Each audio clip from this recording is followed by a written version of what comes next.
थे, वो तो गाली दे रहे थे कास्ट सेंसस को। अब उनको क्या हो रहा उनको, तब उनको दिख गया मुसलमान। अरे छोड़ो भाई, अब तुम्हारा सर का दर्द का इलाज मैं कैसा करूंगा? मैं ये कह रहा हूं कि सबके दर्दों का इलाज कास्ट सेंसस है। आप कास्ट सेंसस कराओ, मालूम हो जाता ना। देखिए, कास्ट सेंसस होगा तो कौन कहाँ खड़ा हुआ है, किसके पास कितनी दौलत है, किसके पास कितना जमीन है, किसके पास कितना एजुकेटेड है, कि कौन झोपड़ी में रह रहा, कौन घर परमानेंट घर में रह रहा, कौन किराएदार है, किसके पास एग्रीकल्चर की जमीन है, किसके पास इनकम है। ये तो सब निकल के आएगा ना। तो देश हित में है, ये अच्छा है, भारत मजबूत होगा। और सुनिए, देखिए, एक बहुत बड़ा इकोनॉमिस्ट है, थॉमस सोवेल नाम है उसका, अमेरिका में। जब अमेरिका में एफर्मेटिव एक्शन के नाम पर अफ्रीकन अमेरिकन, चाइनीज और जूस, जब एफर्मेटिव एक्शन की बात हुई तो ये कम्युनिटी डेवलप हुए, और जब डेवलप हो तो अमेरिका पावरफुल बना। तो ये भारत को भी पावरफुल करना है। आप कैसा इतनी बड़ी आबादी को, जो 85% की आबादी है, उनको कैसा आप पिक्चर रखेंगे?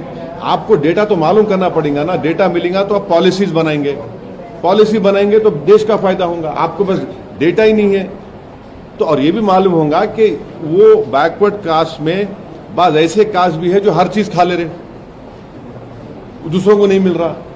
तो ये विन विन सिचुएशन है सबके लिए। सर, जैसे तेलंगाना में बैकवर्ड क्लासेस में मुस्लिम, जो बैकवर्ड मुस्लिम्स है, बैकवर्ड क्लासेस में मिला है, वैसा मिलाना चाहिए था क्या? भी मेरा सवाल था। अरे सुनिए, पहले डेटा आ जाने दीजिए। जब डेटा आएगा तो आप इतना मुतमईन रहिए, जब डेटा आ जाएगा तो पूरे देश को मालूम हो जाएगा कि किस तरीके से 85% पॉपुलेशन को, उनको इनजस्टिस उनसे हुई, कैसे उनको हिंदू मुस्लिम के झगड़ों में मिलाकर उनको पीछे रख दिया गया, कैसे उनका एक्सप्लॉयटेशन हुआ। तो ये सब चीजें मालूम होंगी ना। पहले तो कास्ट सेंसस तो होने दीजिए। आप लोग भाई, कास्ट सेंसस तो जरूरी है ना। सर, तेलंगाना में कास्ट सेंसस हुआ, 50 दिन में 3.54 करोड़ लोगों का यहाँ पर डेटा। हाँ, 56.34 ओबीसी पॉपुलेशन है। और एक्शन प्लान तेलंगाना, अरे भाई, उन्होंने रेजोल्यूशन, असेंबली में रेजोल्यूशन पास करके बोल दिए कि 42% बीसीस को रिजर्वेशन दो आप। अब गवर्नमेंट ऑफ इंडिया को क्या करना है। और हम आज भी प्राइम मिनिस्टर से ये रिक्वेस्ट कर रहे हैं कि आप अपने आप को ओबीसी का नेता बोलते। प्राइम मिनिस्टर छाती को मार के बोले, मैं बैकवर्ड क्लास का नेता हूं। आप एक बिल डालो ना पार्लियामेंट में, 50% रिजर्वेशन को ब्रेक करो आप। और सेंसस आप कब करेंगे, ये उसमें सेंसस कब शुरू करेंगे, उसको कब कंप्लीट करेंगे, और क्या 29 पार्लियामेंट इलेक्शन से पहले इंप्लीमेंट होगा नहीं होगा। तो अगर बिल पार्लियामेंट में आता है तो आप 100% आप लाइए, 50% ब्रेक करिए, रिजर्वेशन लाइए आप कौन रोक रहा प्रधानमंत्री को? आप लाइए ना, आप बिल्कुल फौरन ला लीजिए। जिस तरह की जैसे ये बात सामने आई है, उसके बाद से जो राजनीति हो रही है पार्टियों के बीच में, एक दूसरे के ऊपर ये कहने की हमने इसके लिए दबाव बनाया, हमें इसके लिए इनिशिएट कर रहे हैं, कैसे देख रहे हैं? मैं आप देखिए, आप छोड़ जी ना, आप कौन दूल्हा बन रहा है नहीं बन रहा है मेरे को उसकी फिक्र नहीं है। आप कास्ट सेंसस का डिसीजन ले लिए। और देखिए, केरला में आरएसएस की बैठक हुई थी, वो बैठक में भी उन्होंने इन अ वे बोले कास्ट सेंसस कराओ बोल के। केरला में बैठक हुई थी आरएसएस की, उसमें उन्होंने बोले इन अ वे कराओ बोल के। आपका बीजेपी को, गवर्नमेंट ऑफ इंडिया से हम एक ही बात पूछ रहे हैं कि आप सेंसस कब शुरू करेंगे, क्योंकि आप डिसीजन लिए कास्ट सेंसस भी कराएंगे। सेंसस कब शुरू होगा और कब कंप्लीट होगा, उसका डेटा देश के सामने कब आएगा? क्या 29 पार्लियामेंट के इलेक्शन से पहले ये हो जाएगा नहीं हो जाएगा, हमको बताइए। अरे जरूरी है ना भाई, आपके इतने पॉलिसीज हमारे हैं। 1931 में एक सेंसस हुआ, उसके बाद से अब तक नहीं हुआ। मंडल की खाली रिपोर्ट पे हो रहा है। आपके पास मालूम तो होना ना, कौन कहाँ खड़ा हुआ है, कौन कितना पसमानदा है, कौन कितना पिछड़ा है, किसमें कम पढ़े लिखे लोग हैं, किसके पास जमीन नहीं है, किसके पास इनकम कितनी है, कौन किराए के घर में रहता है, किसके पास जमीन नहीं एग्रीकल्चर की, ये सब मालूम होगा ना। इसमें इसमें वो क्या बात है, मगर हम यही बोल रहे कि टाइम लाइन दीजिए प्लीज आप। कांग्रेस के लिए जिस टाइम पर ये अनाउंस किया जा रहा है, ये कहीं ना कहीं बता रहा है कि बिहार का जो चुनाव है उसके मद्देनजर है। क्या आप सच में समझते हैं कि आप भी बिहार हम बिहार चुनाव लड़ेंगे और अच्छी तरह से लड़ेंगे। हम बहादुरगंज से हमारे कैंडिडेट का अनाउंस भी कर दिए। मैं और मेरी पब्लिक मीटिंग है 3 तारीख को बहादुरगंज में, 4 तारीख को और एक जगह पर है। हम अच्छी तरह से लड़ेंगे और आप देखेंगे इंशाअल्लाह ताला हमारे जो एमएलएज लास्ट टाइम जीते थे उससे ज़्यादा हमारे एमएलएज कामयाब होंगे और जो चोरी करे हमारे एमएलएज की इंशाअल्लाह ताला उनको भी सीमांचल की जनता सबक सिखाएगी।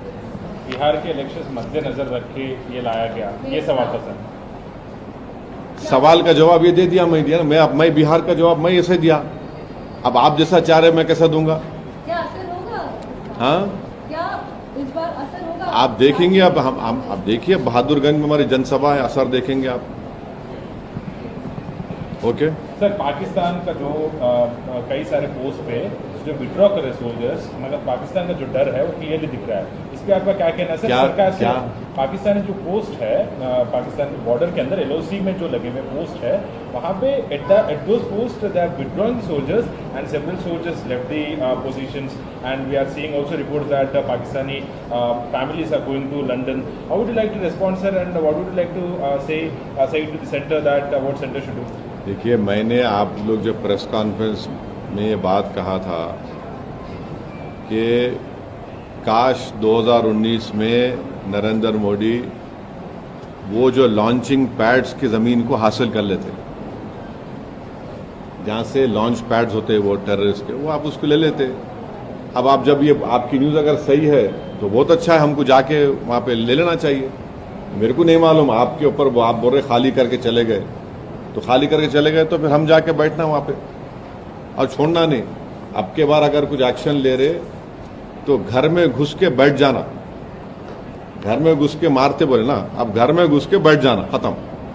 ये होना चाहिए। पीओके ले लेना सर। नहीं, अरे गवर्नमेंट खुद बोल रही, एक बात सुनिए, पीओके नहीं, पीओके का रेजोल्यूशन है पार्लियामेंट का, भारत की पार्लियामेंट का रेजोल्यूशन है, वो भारत का है बोल के।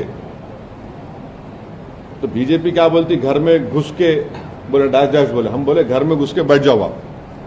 ये खत्म होना है टेररिज्म, जो बार बार हर थोड़े दिन को जो टेररिज्म होता।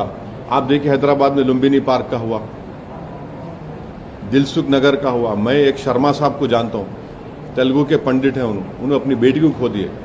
कभी कभी आके मिलते मेरे दारुसलाम में, असद साहब मेरी बेटी याद आ रही मेरे को, बोले तेलुगु के पंडित अपनी नौजवान बच्चे भी खो दिए। आप 26/11 का हुआ, निजामाबाद की एक दुल्हन वो वीटी स्टेशन पे मारी गई जिसके हाथों में मेहंदी थी। पुलवामा हुआ, आपके उरी हुआ, आपके पठानकोट हुआ, रेसी हुआ लास्ट ईयर, वैष्णो देवी के पास 7 टूरिस्ट को मारे। तो आपके पास तो पूरे सब अपोजिशन पार्टीज गवर्नमेंट को बोल रहे कि इसका आप खत्म करो, ये टेररिज्म को आप खत्म करो। आप पावर में हैं, आपको खत्म करना है इन चीजों को। एक आखिरी सवाल सर, ये जो पाकिस्तानी को वापस भेजा गया उसका डेटा रिलीज करना चाहिए क्या सेंटर? किसको वापस भेजा रहे? पाकिस्तानी जो नेशनल थे, शॉर्ट टर्म वीजा पे, साग वीजा पे जो थे, या फिर लॉन्ग टर्म वीजा। अरे वो छोड़ दे भाई, वो जो बच्ची आके बैठ गई यहाँ पे 2 बच्चों को लेके, उनको क्या बोलते, तुम लोग पूछ रहे नहीं, तुम लोग हैं वापिस जाओ बोल के। अरे उन्हें आके बैठ गए, उन्हें वो क्या किस्सा क्या है प्यारे, वो तुम लोगों को बड़ी मोहब्बत उससे हो गई, उसका बारे में पूछ रहे हैं तुम लोग। वापिस जाओ। अरे हाँ, हंसरा देखो। अरे क्या बोलेंगे? हाँ, चलिए और कुछ है? Thank you sir. Thank you.